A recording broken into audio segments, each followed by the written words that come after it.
So, hi everybody. Thank you for joining us. I'm really pleased today to be doing an interview with three amazing NLP experts with additional skills and experience, which I'm just going to introduce now.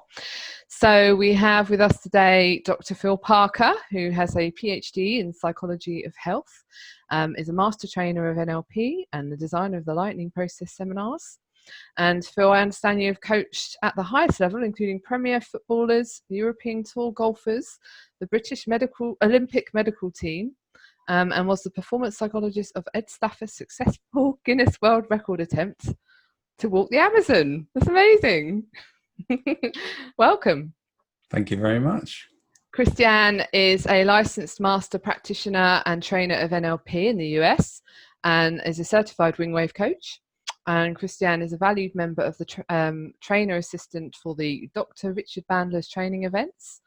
And you've also written an ebook or been part of the ebook NLP for the World, which includes 31 international NLP trainers and introductions by Dr. Richard Bandler, who is, as we know, one of the founders of NLP. So that's pretty amazing. And hopefully you'll share that with us later.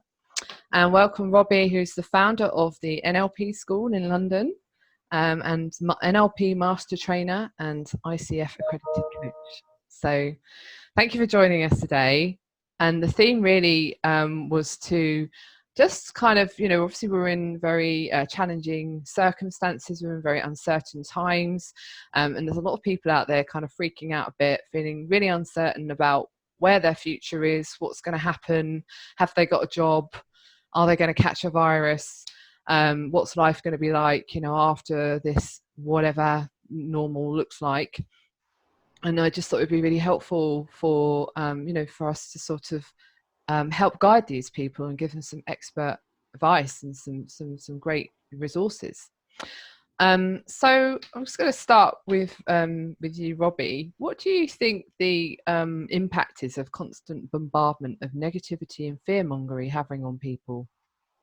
Yeah, that's a great question. I think one of the things I've been thinking about is I don't really want to talk like, I'm an expert on stuff I'm not really an expert on. So I imagine I've been bombarded as much as anyone else. And I don't know if I have any sort of magical answers in a more general sense. But in terms of a sort of from an NLP perspective, I would say that if you have this sort of bombardment of constant images and negative things, and you're fearful about your job, fearful about your health, fearful about the future, and you have this happening constantly, then what's likely to happen? You have a release of adrenaline, you will release cortisol, chemicals into your hormones into your system, and you'll be in a state of kind of constant alertness. And I was sort of thinking, about this you may remember, Caroline, I'm keen on transactional analysis as well, TA, the parent, adult, and child model. Yeah. So that in some senses, your child will be terrified by all this stuff. But your parent will be saying, be careful, don't do this, don't do that, beware, whatever. And this sort of constant sort of thing, after a period of time, would lead probably to the kind of classic saying from Eric Berne, who founded the model, that depression is when you have a breakdown in communication between the adult and between the parent and the child. So when we have this sort of these different states, as we'd say in NLP, that there's one state which is sort of stressed and another state which is perhaps also sort of telling us off. It's almost like, as you said from your question, there also becomes then an inner voice that is also kind of bombarding you at the same time as those outer voices. And then just to kind of confuse the matter further, your child would also want to have some form of comfort. And they might start doing certain behaviors. Some of them could be even negative, to soothe themselves. So I suppose if I'm going to end on a slightly more positive note, I'd say probably don't beat yourself up too much during this period. If you've put on a few pounds or, kind of drunk a bit too much or whatever it is, just, notice it will come to an end, and you don't want to sort of even kind of, punish yourself more, but clearly you wouldn't want to be involved in dangerous activities. So that would be my sort of comment briefly. That's really helpful, because I think it's actually that so many people haven't experienced this. Most people haven't been there when we've had wars and when we've had these kind of pandemics and these Spanish flus and things. So we're all kind of just going through like our own, even us as experts, we're going through our own kind of transition, aren't we? And having to kind of readjust and make changes to our daily lives as well as kind of turn up for our clients and turn up for our role and our leadership. So thank you for sharing that, Robbie. Christiane, I was just wondering about, we were sort of talking, I know, last week about the sort of what ifs, and I was just wondering what the impact is on behaviour in times of uncertainty, your perspective on that. My perspective of what? Sorry? Your perspective on uncertainty, on the behaviour of uncertainty. Uncertainty, yeah, uncertainty, that is something to deal with, that we all, I think that there are certain aspects of using NLP to this one, that we have uncertainty. It depends on how we also talk to ourselves, right? Because the way that we talk to ourselves creates how we feel. That usually ends up then what we do, because we're led by our emotion, and then we create the results from that. So I think that's what we talked about, was the what if, that a lot of people, we can practice how we calibrate on what we feel when we feel better. For example, what if we put something negative to it, what if, and then we come up with all these negative things, it creates a totally different feeling than if we would say, what if, and then putting the optimistic, the positive aspects behind it, and that creates better feelings. And by just doing that exercise for oneself, we can calibrate, okay, what direction do I want to lead my thinking? Because the thinking is so important in that case, right? There is that what if, but there are also, it's a lot of cognitive kind of things that we can do, and NLP is, linguistic is really one of the big parts. So it's also where we put a but, right? When we think of the uncertainty, we can think of something, I would like to do this, but I can't do this, but I don't know how to. But if I say, I don't know how to, or I don't know, I can't do this, but I would really like to do this, that leaves the door open for possibilities. Yeah. So I think that's part of the linguistic part, right? Or uncertainty, I don't know yet. We can put the yet behind something, and again, that puts more possibility in that direction of finding solutions. Yeah, Exactly. Because with the uncertainty kind of comes that sort of powerlessness and that helplessness, and people are kind of like looking to each other for like answers, but no one's really able to give any, and it's just being really kind of up in the air, hasn't it, for people? Right. And I think, sorry. No, I was going to say, but as you say, if you put it in a different frame and a different perspective, and take some time, but we'll talk more about that, because I want to go on to ways that we can obviously help people through this. Right. Thank you, Phil. What do the effects of all this negativity have on health and an immune system? So really interesting hearing the other guys talking about their perspectives, because I think they covered some interesting stuff. I mean, Robbie talks a lot about what happens in the body when we get into stress, and it is one of the big problems. And it's a particular double whammy here, because the virus, for some people it's minor, and for other people it's very severe. It's floating around, you could get it at any point. The stress has a direct effect on reducing our immune system function. And so if we do come across the virus, if we're really stressed about it because of the deluge of all this stuff that's coming at us, then that could have a negative health impact. And so it is something we need to think about. And coming back to the point Christiane talked about, using language, there's a couple of things that I've come across recently, and that's why it's so interesting to hear these guys and their kind of perspective, hearing different ways of thinking about things. Something I've heard recently, which I've quite liked, is talking about the drama triangle, which Robbie knows a lot about, and about when people take on victim role, where it doesn't seem there's anything they can do. And there's a solution for that, which is a phrase which starts with given that. So you listen to someone's problems and you say, given that this is, everything's awful and nobody likes me and there's no future and everything's a disaster. So given that, who do you want to be? So like acknowledging that's where they are in it. And then this question about, and who, as we know from NLP, an identity statement, who do you want to be? And I think that ties nicely with the kind of serenity prayer, which is the other thing that I keep on coming back to, which very simply is, change what you can, accept what you can't, and be wise to know the difference between the two. And I think, again, that's really important for this whole, how do we deal with this uncertainty, this madness, this strangeness that's affecting everybody's life. Absolutely. And does the potential have the potential to affect our health? You know, how do we get back into that, or lose that powerlessness and get back into a sense of being empowered, where there's so much that we can't do about? And what's actually happening to the body when people are feeling like they're perpetuating their negative thoughts and feeling, you know, that powerlessness? And certainly, because I know you work with a lot of people who have immune challenges, shall we say, who would class themselves as vulnerable. So, you know, what's going on for them? Well, there's actually a lot of research into this. There's a whole chunk of that to do some research into, does the news actually have a negative impact on people and on their health? And there is some decent research that suggests, yes, it's not surprising that it's getting negative information has an effect on mood, but it also has an effect on health. Gratitude has the opposite effect. So connecting with people, even virtually, and some research into this recently about, we know that, you know, hugging, bonding is a really important thing, produces oxytocin, which is good for us, produces some dopamine, which is nice for pleasure and reward. But we do actually get that when we connect with people virtually. So that's nice, because we're lacking a lot of that. Where, as Robbie talked earlier, you know, when people go into stress, it does have an effect on your adrenaline, your cortisol levels. Pretty much everybody's system is affected by that. Short-term stress, fine. Long-term stress starts to break down the body. It just can't function properly.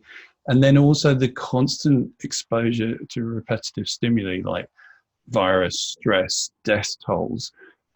As I think Robbie said, you know, it does become an internal conversation. And there's a big problem with that, which is the more you access a particular conversational part of your brain and you keep on redoing that, the stronger it becomes, the more influential it becomes, the more it dominates pretty much everything that you do. So there are lots of things that are going on, but most of them are not very good.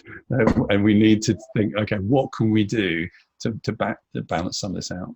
Yeah, absolutely. And certainly when all that adrenaline's going off, it's not, you know, we can't think as clearly, you know, our brain gets foggy. We get all these kind of other things kind of coming in and affecting our day-to-day kind of way of being. Yeah, I mean, if you want a list, it is, you know, when you produce adrenaline, cortisol, it changes your blood sugar levels, makes your heart beat faster, changes your sympathetic nervous system, slows down your digestion, suppresses your immune system, messes up your hormones. So pretty much every synapse in your body is changed, which is, you know, how we process information. So it can have an effect in any system in your body and will pretty much amplify anything that's already a bit wonky. Thanks for that. It's really helpful and really interesting.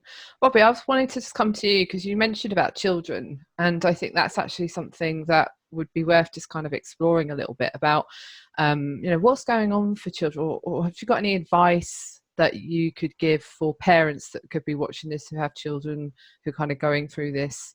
What are your thoughts around that and about the experiences that they're having? Yeah, well, I mean, I have children myself, but I think they probably wouldn't want to be described as children anymore because they're now in their 20s, so mid to late 20s. So I'm sure they perceive themselves as adults. So it's not really the right description. But they, you know, there are different generations, aren't there, of children? So I mean, I think, you know, for you know, I'd sort of almost sort of remember hearing this idea that you're a kind of parent of different generations. So it depends, doesn't it, on whatever. I mean, I do have a niece who's 10, and I think that in some senses, yeah, it's very difficult because they're so used to the idea of connecting and being with people. And then there's also a lot of stress sometimes where you have children at home. But I haven't really had that much experience of that, so I can kind of slightly make it up. I would, you know, sort of my general tip about this is more around how helping parents manage their state to what's it like being with children who are cooped up. I remember, you know, even being cooped up in a car with children for a couple of hours was a stressful experience, which I'd hoped would come to an end. The idea of it going on for weeks on end, I think it's a lot to how do the parents deal with that, and that's you know, I think that can be helpful. But in terms of the children, I would just suggest that parents do what we would say as NLP kind of coaches people is listen. You know, sometimes it's just good to listen to your children, give them a listening ear, turn off the advice for a little while and just let them talk without necessarily agreeing or disagreeing. advising, just letting them talk and say, so what's happening and so on. And I think that can be quite a good way to release a bit of pressure. So that's the thing that's come kind of off the top of my head, really, in terms of children. So, yeah. And definitely kind of allowing children to sort of talk about their feelings as well, and you know, be able to express their feelings and their emotions. That's the most important thing, isn't it? Because absolutely, yeah. Sometimes children get quite good at shutting their feelings down. Christiane, have you got anything around children that you want to share? No, I don't have any. I have a nephew and a niece, which I love, but they're in London. I'm in California, so that's a little bit far away. No, but regarding the feelings, that reminds me, not just all for children, but also for adults. I saw a really great TED Talk with Dr. Joanne Rosenberg, where she talked about how important it is to surf the wave of emotions, so to say, especially in uncertainty, because there's a lot of self-talk, a lot of fear, anger, sadness, and all these kind of things. And those feelings usually show up in the bodily sensation, and they only last for usually 90 seconds. So when we can just sit through that time, it also enables us to feel more in control, because we don't have to just react to whatever's happening, but we can respond then. And there's this kind of nice little secret that we always do at seminars, and I love it because it's when something happens, it's that time that we need sometimes, right? And we say usually like stop, breathe, and then solve. You know, so to give that brain the extra moment. And usually when people get anxious or so, then the breathing changes. So to put the focus on the breathing, to calm down, and then to do certain things. And with that is really to focus. What we're focusing on is so important, right? Where do we lead our thinking? Where do we, you know, what we're focusing on is like a GPS in the direction we want to go. Breathing. I think it's really, really important, and really good for any kind of anxiety as well, to just kind of really tune into the breath and just to allow that kind of rhythm. That's really good advice. Right, the breathing, and also to allow oneself to be self-compassion. I think that's really important, to just realize things are going this way, and what can I do to make to feel better at this moment, you know, like a healthy solution, hopefully, but something that we have a list of something, you know, like if it's gardening or walking or calling someone or so, reaching out to people. So I think that's really important. Yeah, definitely. That sounds good. Phil, I've got another question for you. So how can people harness good health in times of crisis, and what techniques or advice can you give? Okay, well, this is following on from what I was talking about, you know, that we can be disempowered by this, or we can go, right, what am I going to do about the things I can do something about? And there's lots of stuff we can do. Again, the research is pretty clear about this. That I don't know if you tuned into the Mind-Body Connection series I did recently, but I interviewed some of the leading scientists who've been doing the incredible research into what happens when you take a placebo pill. You know, how does your body change physically? Not just you feel a bit better, but there's changes in your hormones and your brain, all sorts of stuff. So it's really clear that we have an internal pharmacy, is how they're referring to it. And the work that we do in NLP, we know this. We've seen people shifting states, changing, blushing, relaxing, all these kind of physiological changes. It's quite easy to get stressed, but it's equally easy to get calm. You know, it's just like which way you point in your nervous system. So best thing you can do is first of all have an awareness of, like the others have been saying, you know, what state am I in? Is this useful for me? Not is it good or bad, but is this useful for me at this point in time? And certain things will be useful at certain times. So for instance, complaining can be really useful if that's what you need to do right now. Probably not the rest of your life, but temporarily it's okay. But checking in with yourself, is this useful? If it's not, thinking, well, what would be a more useful state to be in? Normally, interestingly, the most useful states for your body generally are being calm. When you're calm, it tends to activate your parasympathetic nervous system, which is the bit that does the healing, the nurturing, as opposed to the crazy sympathetic nervous system. So just breathing, being calm, anything, and it could be shifting your state by, the simplest way is to take yourself back to a time when you were relaxed, but it could be putting on nice music or going for a walk, anything that shifts your state. The other thing that's also really undervalued and super important is a sense of humor. One of the best identifiers that somebody's in a bad state is they've lost their sense of humor. When you say, hey, I think we'll look back at this and think it's funny, they go, no, you won't, you know, and they're completely in it. That's not very good for our physiology. It activates all sorts of other pathways that are not good. And in fact, there's some really interesting research about the use of humor on cancer wards by nursing staff and how that improves outcomes. All sorts of interesting stuff when you look for it. So simple things we can do: be aware of what state we're in, start to make a change using any techniques. A really, really simple one, which I can teach now, is take a few moments to raise your eye level to about 45 degrees. So you're just looking up, and then become aware of the periphery. Okay, so instead of focusing centrally, the easiest way to do this is wiggle your fingers near your ears. So you're putting your attention where your fingers are, but without directly looking at them. You don't want to walk around the supermarket doing this. I might try that one. Have your focus of attention here. And what you'll find by doing that, it just puts you into slightly different brain patterns, and will calm you down. And if anybody's watching wants to try it, just spending 10 seconds doing that. If you think about a problem, notice out of 10 how you feel about it, then do that exercise. Still think about the issue. You'll find that your score will change as a result of it. It's a really simple way. Another way, of course, is just breathing. Anything you do that shifts you to a different part of your brain will help you. And probably the best thing to do if you have concerns about health is, instead of thinking about your concerns about health, think about a time when you were amazingly healthy. Because again, the research is when we do that, that has an effect on our physiology. So use your brain. Your brain will take us in any direction we point it. If we point it into worry and stress, we will suppress our immune system. That is just the facts.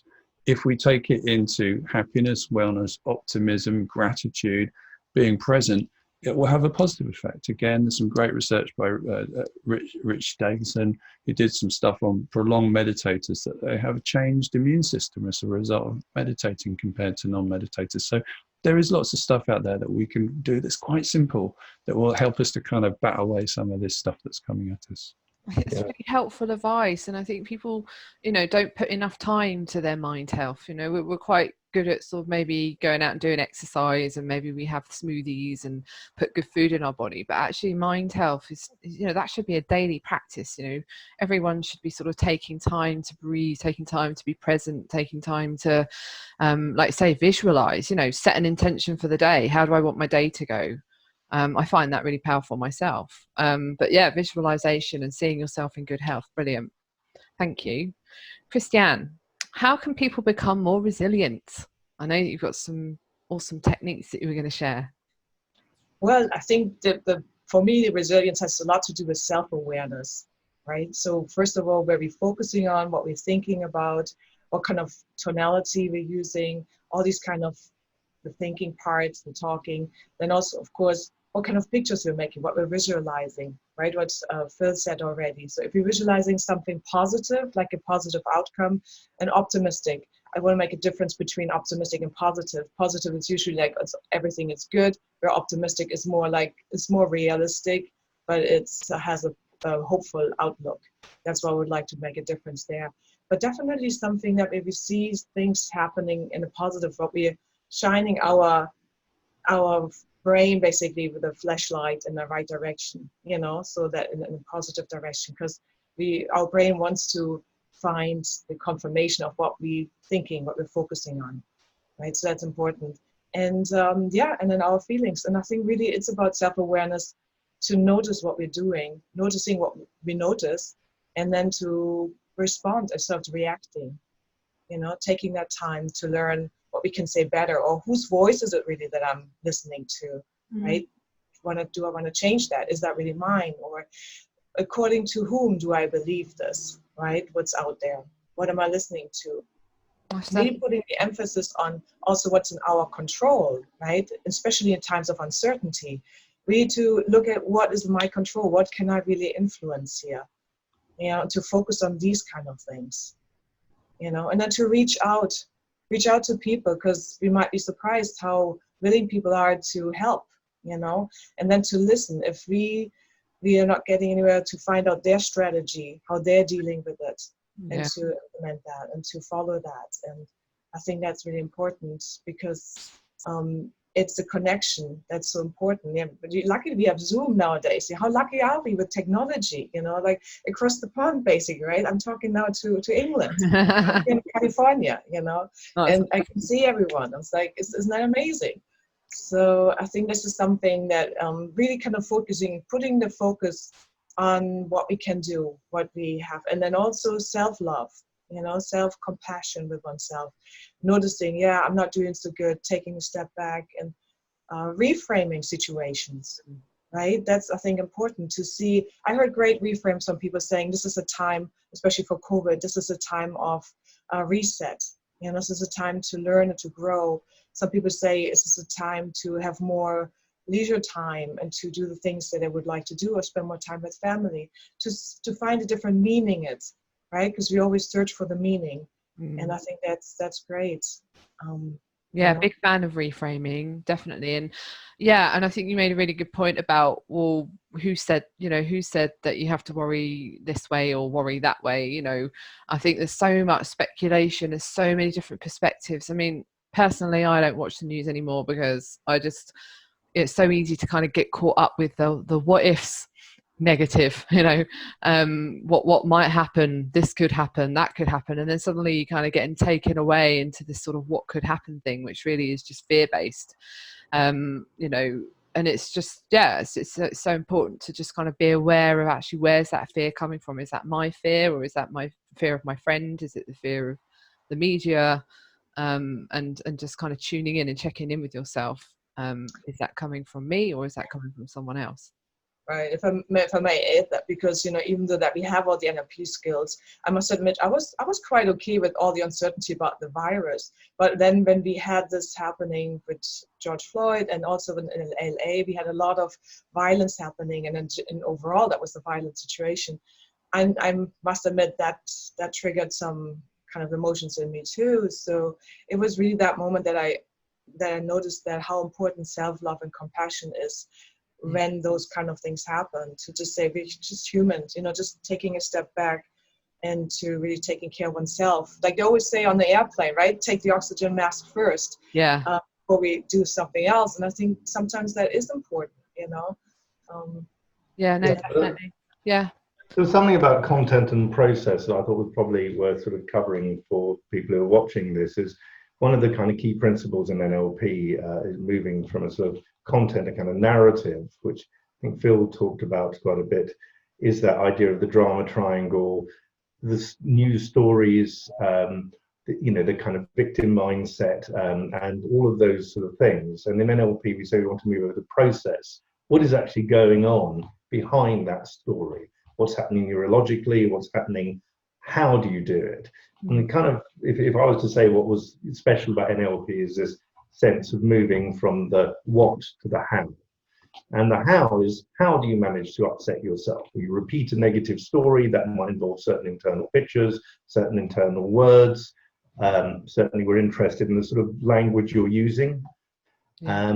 Now, one of the things that I, we very much agree as well, that kind of Phil said about this idea about breathing, and also you said that as well, Christiane, was this idea I've been doing every day since lockdown. I decided I was reinitiating my Tai Chi practice. I learned Tai Chi about 25 years ago, and I kind of did it quite a bit, but then sort of drifted off. And I thought, well, no, before breakfast, I'm going to put a pot of coffee on, go outside and do my Tai Chi form. It only takes like 10 minutes or something. And there is a kind of daily practice, sort of grounding myself, noticing my body, just getting a bit more grounded. And one of the things that really struck me about that is that's a sort of process where you kind of feel grounded, even though it may be busy and difficult outside or busy and difficult inside. It's a case of, if you have some kind of inner grounding, something kind of solid, then somehow you remain solid, or fairly solid, rather than becoming all floppy when everything else outside you is going that way. And I found that by doing that incrementally every day now for a few months, it's been, my overall state has come down. I have that little pause, and I think that for me is the important thing, because it's quite difficult to notice you're in a negative state. And sometimes if you have a sort of place where you can just ground yourself and say, oh, I'm in a negative state, I've lost my sense of humor, I notice I'm not laughing, I'm not there's no little kind of smile here. And then say, okay, so how do I do something different? And I think Christiane has kind of outlined a kind of range of sort of different strategies that you can do from NLP. But at the end of the day, it starts with an intention to say, okay, I'm kind of put it, in the shit, to put it bluntly. What am I going to do? How am I going to sort of extricate myself? And often for me, it's just simply accepting. It's just knowing you're there. Sometimes the thing about rapport is saying, rather than struggle against it, just say, okay, that's where I am right now. And sometimes when you accept how you are right now, and you can say, actually, I'm not in a perfect mood. I'm wobbling a bit, but I still can be grounded a little bit. And let me see how much I can do, even a small shift. So I don't know if I'm babbling on now, but that's that's great. And I was going to ask you, that's going to be my question about resources, because even you can be experts in this field of mind health and immune system and coaching and mentoring and training and leading, but we all need to tap into our own resources. But I think the difference is that we can tell people what would be helpful, is applying it.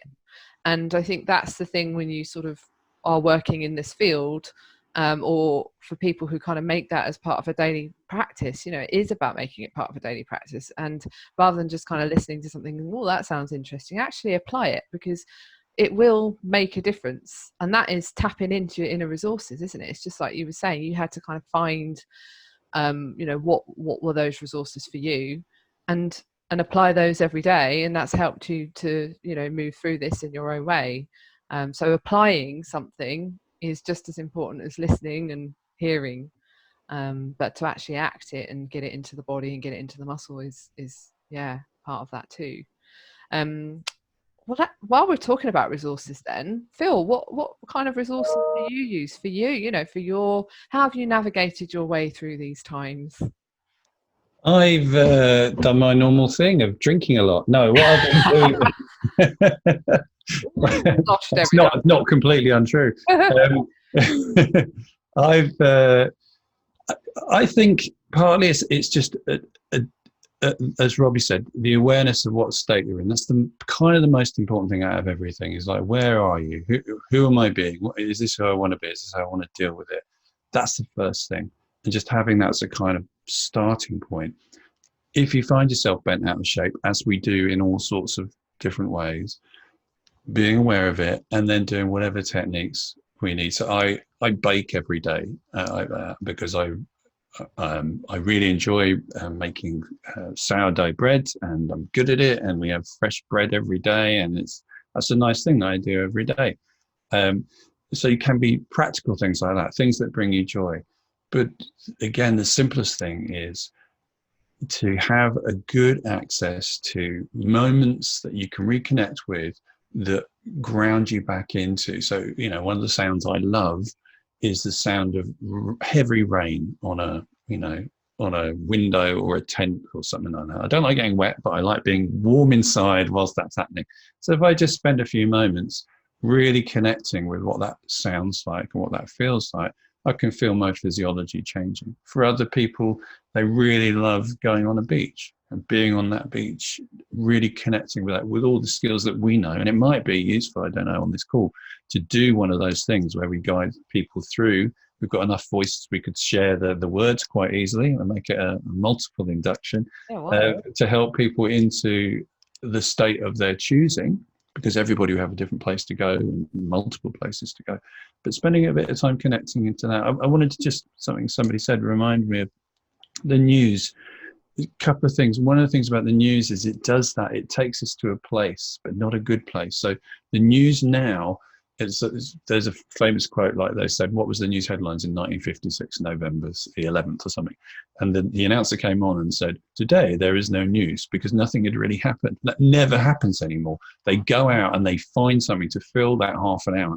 And at the moment, nothing is happening. And so they talk about coronavirus or whatever it is for half an hour. And they make it, as we know from NLP, they're trying to stimulate our neurology by making it busy and exciting and ducking the bullets and being in the ICU and almost smelling the sanitized hand cream, to try and get us to engage our neurology, because our neurology's got a bit bored with this and to keep it going.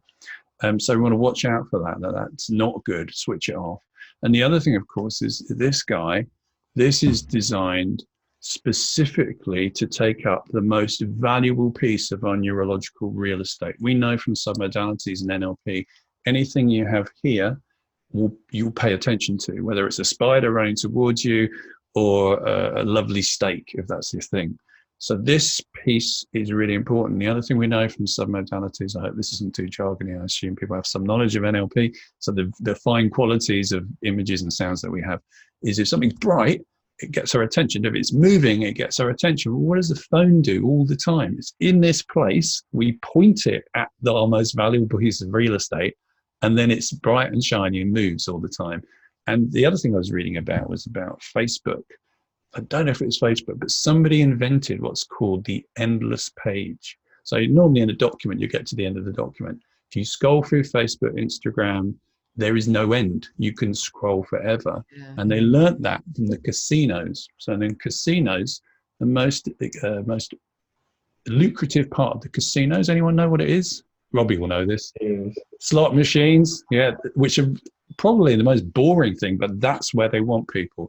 And so they design... All the flashing lights, you mean? Like all the flashing lights on the machine? Yeah, well, they want people on the slots because that is where they get most of their money from, apparently. And so they design their casinos with that in mind. So if you go in the casino, there will be no carpets that have right angles in them. They will all curve because they don't want you to be making choices. Right?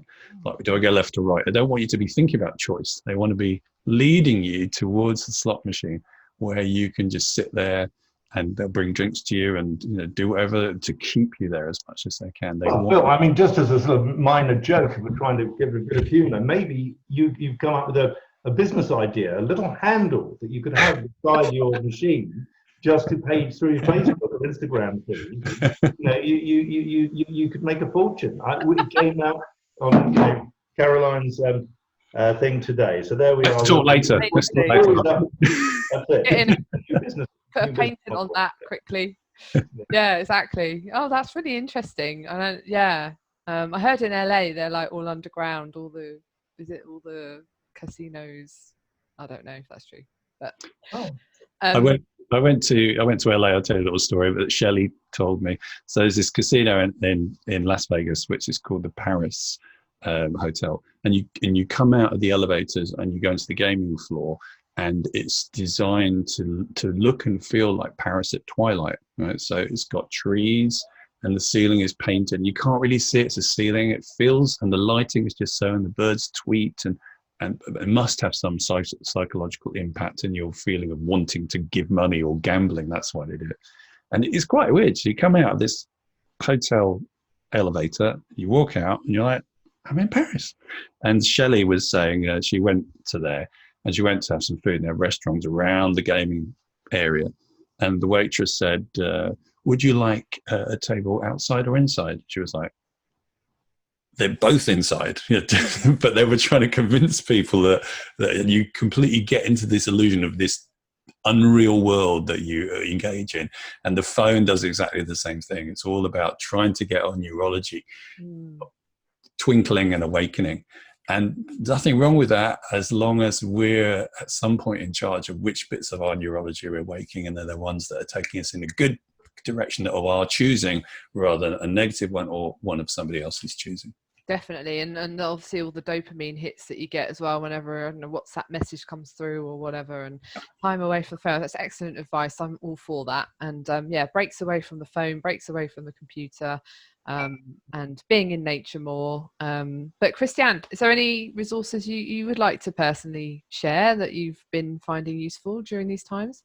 I think I mentioned a lot of them already. So for me, it's like self-awareness and being in that, and what we all now said, like to know where we are and where we want to go, and sometimes we just don't want to go anywhere. Just acknowledging that too, and being real about that, I think that's really important, that self-love comes in there, and really what we're focusing on. I think that's one of the really important parts. What do you want to focus on? Because we can focus on what's in our control. What can I really do about this? And I think that's there's so many other points regarding what we talk, how we talk about things, and who we are talking to. You know, really noticing that if the Facebook feeds come in only negative from people, or they're standing, oh, here, look at this, all the controversy, I mean, all these things, we can decide. You know, we have a choice. And I think we realize that we have that choice, what we want to spend our time doing and putting our focus on. I think that's so really important to stay also in control, because that is the control that we have about it, right? So absolutely agree with that. The choice, yeah, that's such a good word, and it's so true, because we have choice all the time. We have free will, we have options, opportunities. Yeah, but like Phil pointed out, you know, this is such a strong anchor that when it rings, I see people putting up their phone, you know, even in the car, just because they're so used to putting it, taking it in their hands right away when it rings, without thinking about where they are at the moment. So I think that's really important about self-awareness. Is this appropriate right now, you know, or to even just simply thinking about when we're about to do something, is this going to help me or harm me, you know, in my personality or in my approach of what I would like to do, you know, the outcome down the line. So really kind of the awareness that comes in, right? So that's really, I think, really important. I think for me, resilience is sort of kind of like a master class on awareness, self-awareness, because it really trains us, you know, and then how can we change things, you know, with discipline, to be putting focus on looking at our choices, how we're acting on these things, you know, and then also with self-love, and with gratitude. You know, I think that's really important to focus on what do I have, you know, sort of all the things that we don't have, to have that gratitude attitude, you know. So I think that's really helpful in us. Yes, definitely. Gratitude, such an amazing, powerful technique that, you know, we can be doing daily to just really focus on the mind, on what's working. And I think for me, like in the early days when this all kind of like happened, I was quite routined and structured in my day, and it was like, this was when I did this, and this is when I did this. Suddenly all that was kind of like taken away, and I found myself having to like implement new habits. But I was always like in the back of my mind, just takes 21 days. Takes 21 days for a habit to kick in, just 21 days. And every time, as I went from being a bit of a gym goer and doing all of that in the gym to having to get outside and you know, come rain or shine, that was a bit of a shock to the system. But so yeah, that's really, really helpful stuff. I'd just like to say, it doesn't take 21 days for a habit to take. All right, go on. Absolute nonsense. What's your perspective? Well, here's an example. Let's say you and I go out and we're deeply in love, and every time you hear my name, you go, oh, Phil, and you think of fluffy kittens and beautiful clouds in the sky. And then one day you come home and find me in bed with Robbie, and you go, wait a minute, that's not what we agreed, right? Then how soon would your feelings of fluffy kittens take to change? Not 21 days. Oh, no. That will take milliseconds. So we know the brain changes. The question is there enough things pushing it in the direction of change? Are there things pulling it in different directions? So when people say it takes, and 21 days is quite a short thing, often people say it takes 6,000 repetitions. It's just not true. Some things do, but it really depends on what it is. And change can happen in an absolute moment. Yeah, massive state change there, definitely. I think change usually happens at that decision. I still love you, Robbie. Sorry, Christiane. Get into the humour part now, which is good. Christiane, what were you saying? No, it's just that usually I think change happens with that decision. Yeah. That moment that we make that decision, and that's when change happens. Yeah. One thing I was going to add in today, but I don't know if it's part of your thought process today, Caroline. But I was speaking to my, as you said, I'm the coach, so I have a supervisor, which sounds like something you might put on a motorbike, but it's not. It's a person who talks to you, and it's. Sorry, I started a silly comment there, but she was saying that she's finding that a lot of people are getting caught in a kind of loop.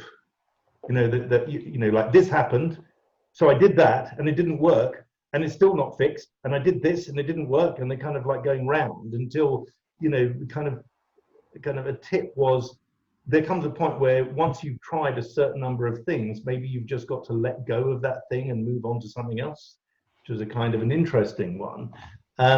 But I think that's a very common phenomena, and that's one of the things can be helpful. If you find you're sort of caught in something, this term, which I know you mentioned, Christiane, this idea of a pattern interrupt. You did mention that, did you, or did I make it up?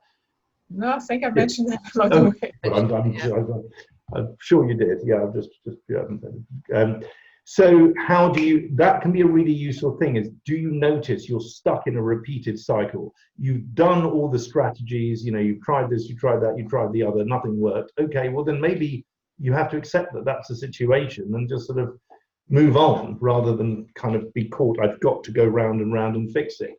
And that's a sort of an interesting kind of phenomena, which she said she's finding is much more common at the moment amongst her clients, is that they're getting kind of you know, things are getting narrowed, that sort of thing. So that can be also just a tip for some of the listeners, that you find you're in that sort of situation.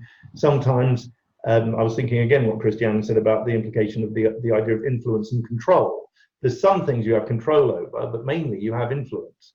And when you have done all you can do to influence a situation, sometimes you're best just to let go of it, rather than think I'm going to control it, because you can't. You can only just try and then leave it for a while. Generally, I've found, as a sort of personal tip here, that if you think, oh, sorry, I'll leave it for a while, a month later, it somehow solved itself, and actually not doing anything helped things far more than trying to do something. But that's maybe just my own personal experience. Yeah, no, I agree with that. There's a real kind of need sometimes to react, isn't there, or have to take action, or sort it out. Nice to just let the space happen. Yeah. I think what I meant with control, I don't know if I came across, the control that we have, what's in our control, is usually what we can do, how we respond to a situation. I'm not talking about controlling a situation or event, because that's usually out of our control. I'm more talking about the control that's within our control, is our behavior, right? Or what we think, what we do. And that's, I think that's what I'm pointing towards. Right. Yeah. I think it's one of the commonest things that people misconstrue as well, is they put too much energy into the things they have no chance of changing, and not enough attention to the thing they have the most power over, which is their own self, their own state and response. There's a lot of war camp stories around that, isn't there, of, you know, people who've been in like prisoner camps, and you know, that's probably one of the most restrictive places, but actually if you go inside and you know, connect with yourself, you're actually very free, and can tap into those resources and get that control back in some way within. Powerful stuff. Yeah, absolutely. I mean, I last year I did a seminar on stoicism. I thought, well, you know, I'll just try something else. And there's a famous story about an American chap who actually became a vice president, but he was shot down in the Vietnam War, and he was a practicing stoic, and he was put in a Vietnamese camp, and in fact often caught in a small bamboo cage. And because he was a stoic, he is kind of a philosophy, from a kind of Greek tradition, which is slightly unusual. He was really pleased. He said, at last, all my life, I've had a good and easy life, but I'm finally in a really terrible situation, so I can finally practice my stoicism. And he came out 8 years later, perfectly sane, perfectly happy, survived the whole thing.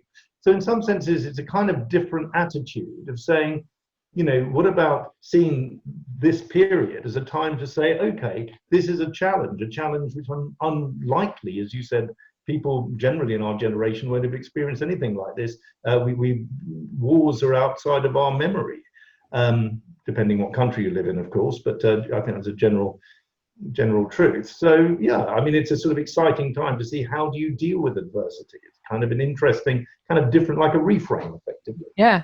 How can I make the most of this situation? Definitely. Like, wow, this is cool. Let's see how robust I really am. Okay. Some people took to drinking, like Phil, and some people took to exercise. So what would be quite nice to wrap this up would be lovely, actually. Phil, did you say you were offering to do to see us out with a sort of visualization? Yeah, I'm happy to do that. I can either do it, or we can all do it together, because I'm sure we're flexible enough to take each other's conversations halfway through the sentence, but whatever works. Well, I thought before we did that, let's just I'd like to give you guys an opportunity. Have you got any kind of upcoming trainings, or you want to tell us a little bit about what you do? Should we start with Christiane? Is there anything you want to mention? trainings are in the planning, but at the moment, not sure how it's going to be before next year for sure.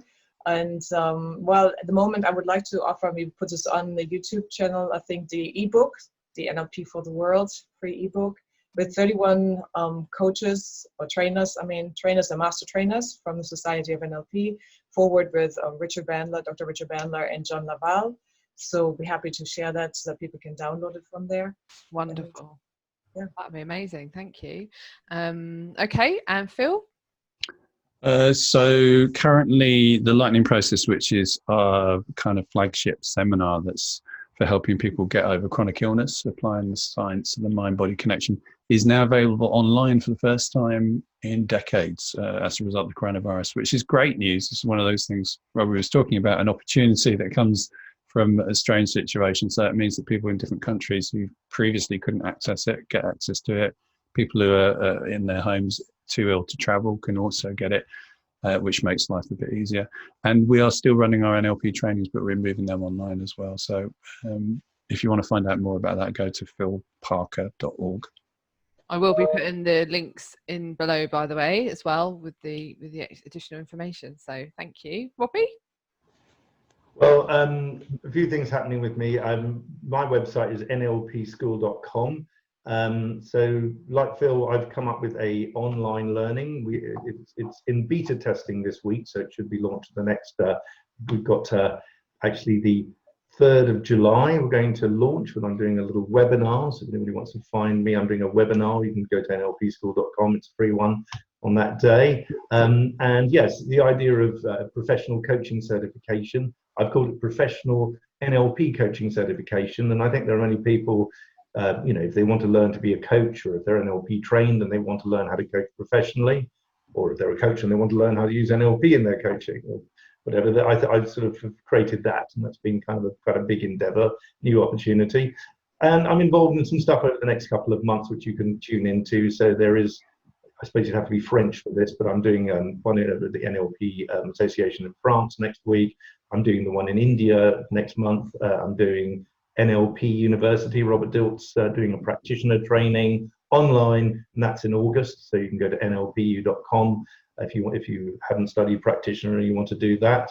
And I'll be involved in some of the sort of seminars there, Zoom or whatever. So that's enough on me. Yes.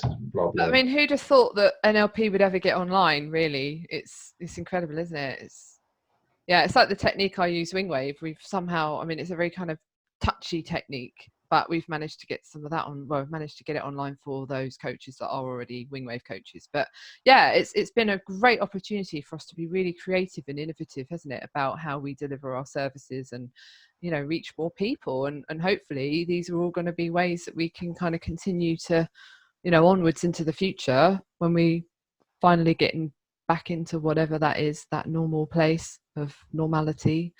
So thank you. Sorry to interrupt, I forgot about Malaysia and China as well. I'm doing that in July and August as well, and that's another conference, but I don't have to go anywhere. I can do it from my living room, thank God. Air miles, I'm saving the benefits of the planet. It's all good. Amazing. So you've got your green footprint going on there as well, Robbie. It's amazing. Yeah, across the world, going nowhere. Yeah.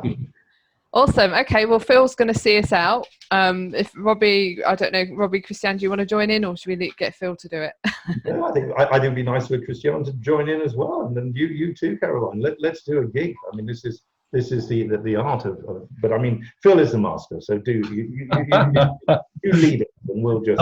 I'll start off, and at some point I'll pause, and then Robbie can jump in, and then you can move into. We'll see where it goes. Yeah, how about that? Yeah.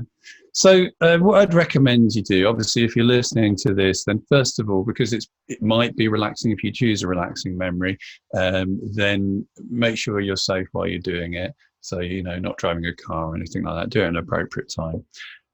What I'd like to do is just take a few moments, first of all, to notice where you are, to breathe, and to begin by thinking about what state do you want to be in, what emotional feeling would you like to have. It may be you want to feel deeply, deeply relaxed, or maybe you want to feel in touch with the wonder of the universe, or maybe you want to feel deeply confident. It doesn't really matter, you choose. But as you do, what I'd like you to do is just consider what for you is a deeply profound version of a moment of that in your life where you really felt connected with these very particular and special feelings.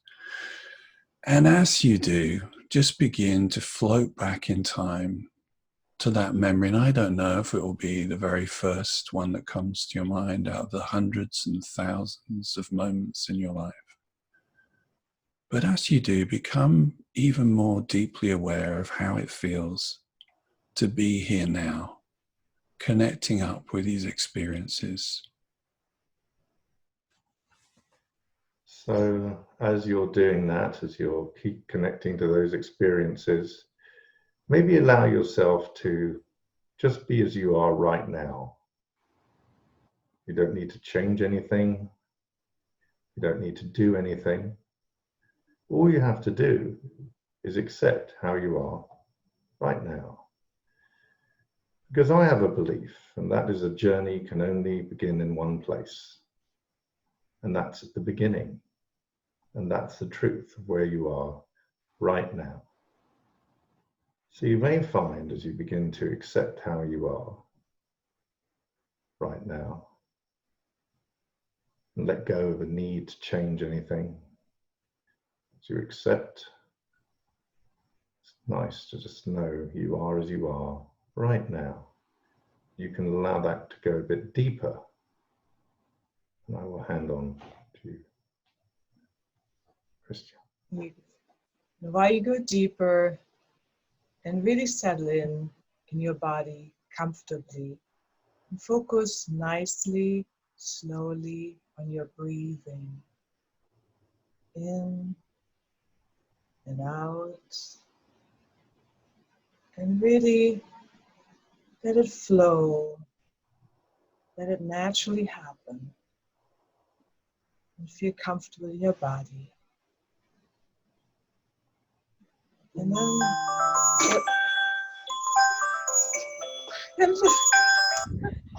And as you hear the dulcet tones ringing in those changes that you're starting to recognize in your unconscious mind, how even the most surprising moment can bring different feelings of laughter, humor, strangeness. And that's good too. As you continue, Christiane. because life happens and you just have to go with the flow of it. And sometimes it's good to have people reach out and help, or you reach out and ask for help. And while you notice how that is easy to do, you can come back easily to that calmness and settle in back in. Because sometimes it's okay to come out and go back in, come out and go back in. Just as you notice how you are comfortably in control of everything. And you can direct your thoughts and directions. And if something pops up, you can either put it aside or calmly look at it or find a solution while easily in a state of comfort, think about it. And notice how safe you feel as you rest and connect to your body. And notice what that's like in your body. And if your body has a message for you, does your body have a message for you? Take it with you. Make a note. And know that you have all the resources you need within any time.